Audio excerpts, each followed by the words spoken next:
Look, as Christians, as followers of Christ, we have to always, constantly examine ourselves, look at ourselves in the mirror, and determine if we're truly walking with Christ, if we're truly living like Christ. And if not, what are some things that we need to drop off? What are some things that we need to get rid of in us that is hindering us from being more Christ-like? And I don't care how well you think you're doing in your walk, there's some things that you can work on to be more Christ-like. I guarantee you. Because this walk is exactly that, a walk. You're taking new steps every day, steps forward, getting closer to God, being more Christ-like. The consecration process goes on to the end of your life. Amen.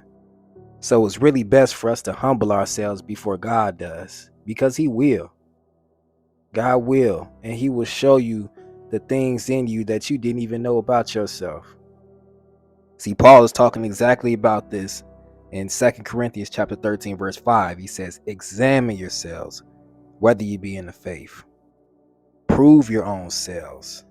Know ye not your own selves how that Jesus Christ is in you, except ye be reprobates? Now he's saying that Christ is in you, so you cannot be a reprobate. So that's why we have to examine ourselves and prove ourselves. We have to test ourselves. We have to dig deep and see, are we truly walking like Christ? See, being in the backslide or being in a state of mind where you know you're doing things that's not pleasing to God, where you know you're not, on the straight and narrow on your walk, it's easy to tell. You don't really have to examine yourself. But it's when you think you're doing good that you really need to examine yourself. Because when we think we're doing good on our walk, that's when we can get puffed up and self-righteous and tell others about themselves and not see what's going on with ourselves.